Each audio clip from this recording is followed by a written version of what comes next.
Hello everyone, good evening, नमस्कार। कैसे हैं आप लोग? चलिए आज के सेशन में हम लोग बात करेंगे कंडीशनल सेंटेंसेस के बारे में। आप लोगों का बहुत डिमांड था कि सर कंडीशनल सेंटेंस को थोड़ा सा अच्छे से एक्सप्लेन कर दीजिए कि कंडीशनल सेंटेंस से काफ़ी क्वेश्चन आपके एग्जाम पूछे जाते हैं। तो चलिए हम लोग आज के सेशन में बात करेंगे कंडीशनल सेंटेंस क्या क्या होता है, इसमें क्या क्या स्ट्रक्चर इसके होते हैं काफ़ी डिटेल में। तो आइए स्टार्ट करते हैं। देखिए, कंडीशनल सेंटेंस का मतलब क्या होता है कि वैसे सेंटेंस जहाँ पे कंडीशन दिया होता है। अब ये कंडीशन क्या हो सकता है भाई? तो ये कंडीशन 3 तरह का हो सकता है। ठीक है, ध्यान दीजिएगा थोड़ा सा। अगर ये लिखा हुआ चीज़ अगर अच्छे से क्लियर नहीं हो रहा है तो मेरी बात सुनते आइएगा, आप सुन के भी लिख सकते हैं। ठीक है, वैसे मेरे ख्याल से स्पष्ट दिखना चाहिए। तो ये जो कंडीशन है, ये 3 तरह कंडीशन होता है। एक होता है ओपन कंडीशन, दूसरा होता है रिजेक्टेड कंडीशन और तीसरा होता है इमेजिनरी कंडीशन। ठीक है, ध्यान रखिएगा। ओपन कंडीशन का मतलब होता है कि अ कंडीशन विच मे और मे नॉट बी फुलफिल्ड, मतलब वैसा कंडीशन जो फुलफिल हो भी सकता है और नहीं भी हो सकता है। देखिए यहाँ पे हमने यूज़ किया है मे और मे नॉट बी, है ना। ओपन कंडीशन मतलब क्या होता है कि जो हो भी सकता है और नहीं भी हो सकता है, वहाँ पे एकदम संभावना कुछ भी होने का है। ठीक है। दूसरा है रिजेक्टेड कंडीशन, मतलब a condition which might have been fulfilled but is not. ठीक है, क्या होता है समझाएंगे अभी। और तीसरा होता है इमेजिनरी कंडीशन, मतलब one which could not be true, या फिर ये कह सकते हैं one which could not be possible, जो संभव नहीं है। ट्रू या पॉसिबल कह सकते हैं कि जो संभव नहीं है होने का, उसको हम बोलते हैं इमेजिनरी। वो केवल एक काल्पनिक सेंटेंस है, वो एक केवल एक कल्पना है। ठीक है। देखिए, तो इस ओपन कंडीशन के अंतर्गत फिर से मैं बता रहा हूँ कि वो जो होता है मे और मे नॉट का कंडीशन है, मतलब हो भी सकता है नहीं भी हो सकता है। तो कैसे, आइए हम एग्जाम्पल को समझते हैं और देखते हैं क्या लिखा है। If it rains the match will be cancelled. क्या लिखा है, ध्यान दीजिएगा। If it rains the match will be cancelled, मतलब अगर बारिश होती है तो मैच क्या होगा, कैंसिल हो जाएगा। अब बारिश होती है या नहीं होती है, ये एक संभावना है ना, बारिश होने के ऊपर है। मतलब इट मे रेन और इट मे नॉट रेन, बारिश हो भी सकती है नहीं भी हो सकती है। लेकिन अगर होती है तो क्या होगा, the match will be cancelled. तो ये कह रहा है कि ये ओपन कंडीशन है, ये डिपेंड करता है। ठीक है। फिर लिखा है अगला example, if I see a suitable present for her I shall buy it. देखिए, अब यहाँ आपने क्या देखा कि इस कंडीशन में जहाँ पे था दिया हुआ प्रेजेंट का रेफरेंस था दिया हुआ, तो अगले कंडीशन में फ्यूचर की बात आया यहाँ पे। ठीक है, संभावना के अर्थ में। यहाँ भी क्या है, एक कंडीशन जो फ्यूचर रेफरेंस को दे रहा है कि आई सेल बाय इट, तो दूसरा जो जहाँ पे कंडीशन होगा वो किस में होगा, वो प्रेजेंट में होगा कि if I see a suitable present for her I shall buy it. अगर मुझे उसके लिए एक अच्छा गिफ्ट दिखेगा, प्रेजेंट का मतलब यहाँ पे किसी को प्रेजेंट गिफ्ट के अर्थ में होता है। ठीक है, तो वही कह रहा है if I see a suitable present, अगर मुझे एक अच्छा गिफ्ट दिखेगा तो क्या होगा, फिर उसके बाद आई सेल बाय इट, मैं उसे परचेज कर लूँगा उसके लिए। ठीक है। फिर देखिए, if water freezes it turns to ice. अगर वाटर फ्रीज कर जाता है, फ्रीज मतलब जम जाता है, तो फिर क्या होता है, ये बर्फ़ बन जाता है। इसका मतलब क्या हुआ, यहाँ भी जो रेफरेंस है वो प्रेजेंट का है। तो 3-4 तरह का कंडीशन इसमें होता है। कंडीशन क्या क्या होता है, पहला कंडीशन था इसमें कि बारिश हो सकती है नहीं हो सकती है, उसके ऊपर बात हो रहा था। दूसरा कंडीशन था कि फ्यूचर रेफरेंस को लेके कर रहा था, जहाँ फ्यूचर रेफरेंस रहेगा वहाँ पे जो कंडीशन होगा कंडीशनल वाला सेंटेंस में, उसमें प्रेजेंट होगा। देखिए, इफ़ आई सी। तीसरा क्या है कि जो रेफरेंस दिया है, रेफरेंस वो भी क्या लिखा है उसमें, प्रेजेंट की बात कर रहा है, इट टर्न्स टू आइस। ठीक है, तो जो अगर ये कंडीशन जो दिया रहेगा, मतलब जो रेफरेंस रहेगा वो प्रेजेंट में रहेगा, तो जहाँ कंडीशन होगा वो भी प्रेजेंट में होगा। और ये सब यूनिवर्सल बात भी है कि आप जानते हैं कि पानी जब जम जाता है तो उससे क्या होता है, बर्फ़ बन जाता है। तो ये सब नॉर्मल कंडीशन है। तो 3-4 तरह की इसमें बातें हैं। एक कंडीशन इसमें और है जो मैं यहाँ लिख नहीं पाया हूँ अभी। ठीक है, वो कंडीशन क्या होता है कि अगर एक एक्शन उसका पास्ट में होगा तो दूसरा एक्शन भी पास्ट में होगा।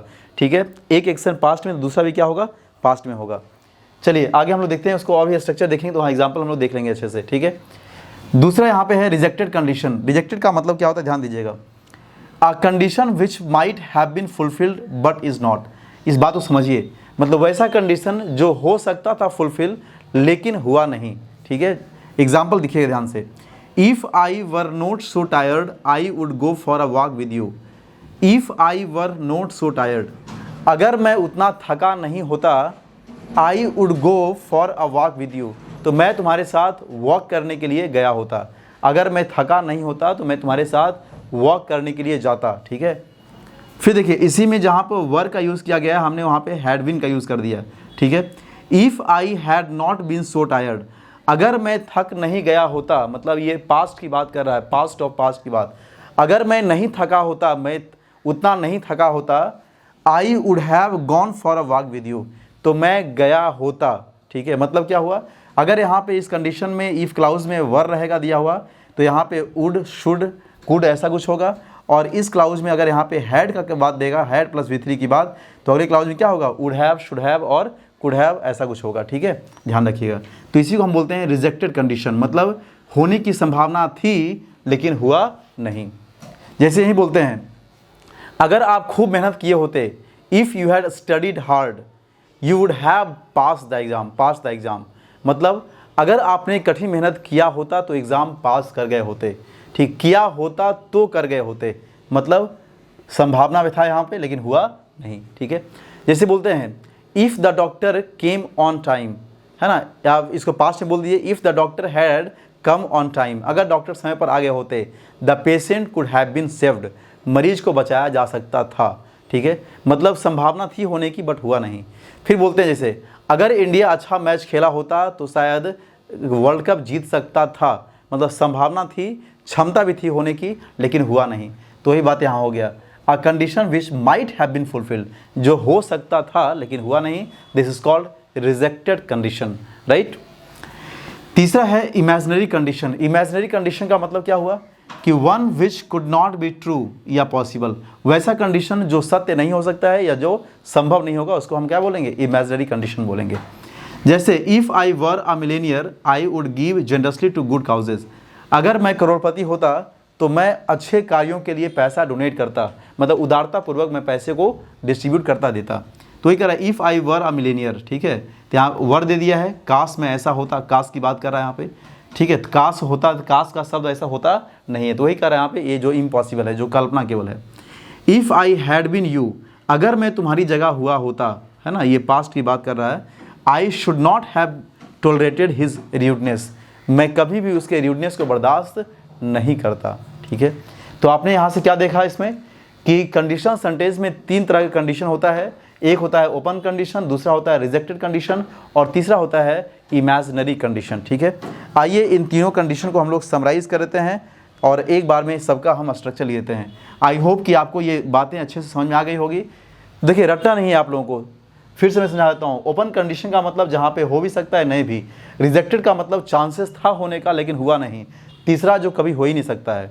ठीक है, फिर से सुनिए, ये क्या होगा, हो सकता है या नहीं भी, ये हो सकता था लेकिन हुआ नहीं, और ये कभी हो ही नहीं सकता है। ठीक है, तीन तरह के कंडीशन एग्जाम में पूछते हैं, ओपन कंडीशन, रिजेक्टेड कंडीशन और तीसरा जो होता है आपका वो है इमेजिनरी कंडीशन, राइट। अब तीनों को समराइज करके हम उसका स्ट्रक्चर ले लेते हैं, जो स्ट्रक्चर आपको मेन रूप से एग्जाम में पूछा जाता है। ठीक है, चलिए, तो ये ध्यान रखिएगा आप लोग। अब देखिए, यहाँ पे जो है आपको एग्ज़ाम में काफ़ी कुछ सवाल भी दिया जाता है और काफ़ी कुछ सवाल, है ना, पूछता है इसमें से। तो आइए हम लोग थोड़ा देख लेते हैं एक बार स्ट्रक्चर को, फिर क्वेश्चन से इसे प्रैक्टिस कर लीजिए आप लोग बढ़िया से। देखिए, फर्स्ट कंडीशन जो होता है उसमें क्या होता है कि इफ़ क्लाउज रहेगा। अब ये इफ़ क्लाउज का मतलब यहाँ पे इफ़, अनलेस कुछ भी रह सकता है। जैसे अनलेस का मतलब क्या होता है, इफ़ नॉट होता है, तो हम केवल इफ़ क्लाउज लिख रहे हैं। यानी सब्जेक्ट के साथ अगर ये प्रेजेंट फॉर्म में है, V1 या V5 है, तो अगला जो कंडीशन होता है वो क्या होता है, सब्जेक्ट प्लस विल या शैल, है ना, V1 और ऑब्जेक्ट। मतलब ये क्या हो रहा है, ये फ्यूचर में हो रहा है। ठीक है, तो ध्यान रखिएगा आप लोग। अब यहाँ पे अनलेस वगैरह कुछ भी हो सकता है, आप unless, until, as soon as कुछ भी लगा सकते हैं यहाँ पे। ठीक है, यानी कोई भी कंडीशन यहाँ पे लगा सकते हैं। दूसरा, अगर ये कंडीशन इफ़ कंडीशन के साथ सब्जेक्ट प्रेजेंट में हो रहा है तो अगला भी क्या होगा, प्रेजेंट में होने की संभावना है। यानी अगला जो क्लाउज होगा वो भी क्या होगा, ये भी जो होगा ये प्रेजेंट में होगा। ठीक है, प्रेजेंट फॉर्म में होगा। और इसका एग्जांपल आपने वही देखा कि if water freezes it turns to ice. ठीक है, तो ऐसा भी कंडीशन होता है। तीसरा देखिएगा, अगर ये इफ़ क्लाउज के साथ सब्जेक्ट और सिंपल पास्ट की बात करेगा, V2 होगा। ठीक है, तो इधर क्या हो जाएगा आपका सब्जेक्ट और वुड V1। अब जहाँ पे हम वुड लिख रहे हैं वहाँ पे कुड शुड हो सकता है, वो डिपेंड करेगा। अब इसी क्लाउज को हम लोग कंडीशन में लिख सकते हैं इफ़ सब्जेक्ट और वर, और इस वर के बाद नाउन भी हो सकता है। ठीक है, ध्यान रखिएगा। तो वैसे कंडीशन इधर क्या होता है, यहाँ भी आप वही कंडीशन बनता है वुड और V1 को लेकर के। ठीक है, अब देखिए इस कंडीशन को हम कैसे लिख सकते हैं, हम वर से भी स्टार्ट कर सकते हैं, वर प्लस सब्जेक्ट प्लस नाउन, ठीक है, यहाँ भी सेम बनेगा। जो अगला कंडीशन होता है वो क्या होता है, if plus subject plus had, और हैड के बाद वर्ब का थर्ड फॉर्म ऑब्जेक्ट। तो इधर जो कंडीशन बनेगा वो क्या बनेगा, सब्जेक्ट प्लस, हम हमेशा केवल वुड की ही बात कर रहे हैं, वहाँ आपको अपने मन से वुड हैव, कुड हैव, जो मन होगा वो लगा सकते हैं, ठीक है, वो डिपेंड करेगा उस समय की जो सिचुएशन है वो क्या है, राइट। चलिए इसको आप ऐसे भी लिख सकते हैं, कैसे लिख सकते हैं, had plus subject plus V3 plus object, ये कंडीशन ज्यों का त्यों रह जाएगा। तो यही कंडीशन का मेन स्ट्रक्चर होता है, इसको आप लोग ध्यान रखिएगा, और अगर ये आपको याद रहेगा कहीं दिक्कत नहीं होगा, ठीक है। चलिए तो ये वाला मेन याद रखिएगा, इसको याद रखिएगा और ये याद रखिएगा, ठीक है। अगर यहाँ हैड V3 होगा तो यहाँ पे वुड हैव होगा, अगर यहाँ पे हैड V3 के बजाय सिंपल पास्ट होगा या वर होगा तो यहाँ पे वुड या वुड होगा। अब डिपेंड करता है, अगर संभावना दिखा रहा है तो वुड होगा, अगर क्षमता दिखाएगा तो कुड होगा, ऐसा कुछ हो सकता है। तो ये सारे स्ट्रक्चर्स हैं कंडीशनल सेंटेंस पे, इस पे बढ़िया से प्रैक्टिस करिएगा, कहीं कोई आपको दिक्कत नहीं होगा, ठीक है। तो मेन रूप से यही याद रखिएगा कि कंडीशनल सेंटेंस में 3 ही तरह का कंडीशन दिया होता है। जैसे अभी हमने यहाँ लिखा इफ़ सब्जेक्ट वर और नाउन, इसका मतलब क्या हुआ, ये हो गया इमेजिनरी कंडीशन। क्या हो गया ये, इमेजिनरी कंडीशन। इफ़ सब्जेक्ट और ये जो V2 की बात हमने किया, ठीक है, या इस ये जो यहाँ पे है V2 के बजाय वाज, वर और नाउन भी हो सकता है, ऐसा भी हो सकता है, ठीक है। तो इसमें से ये जो फॉर्मेट होगा ये ओपन कंडीशन के अंतर्गत भी हो सकता है। लेकिन जैसे ही यहाँ पे वर के बाद नाउन रहेगा, जैसे if I were a bird, काश मैं चिड़िया होता, I would fly to you, मैं तुम्हारे पास उड़कर आ जाता, ये कभी हो ही नहीं सकता है, ये क्या है, इम्पॉसिबल है, मतलब इमेजिनरी कंडीशन, ठीक है। If I were the chief minister of Bihar, काश मैं बिहार का मुख्यमंत्री होता, ठीक है। तो ये सब क्या है, तो 3 तरह की कंडीशन पूछेगा, ओपन कंडीशन, रिजेक्टेड कंडीशन और तीसरा पूछेगा इमेजिनरी कंडीशन, राइट। इसी सब स्ट्रक्चर पे मेनली सवाल आता है, इसको देख लीजिएगा। आई होप कि आपको कंडीशनल सेंटेंस पे ये वीडियो पसंद आया होगा। अगर ये वीडियो अच्छी लगी आपको, इसे लाइक और शेयर जरूर करें दोस्तों के साथ, और जो बच्चे हमारे चैनल पे अभी नए हैं चैनल को सब्सक्राइब कर लीजिए, ठीक है।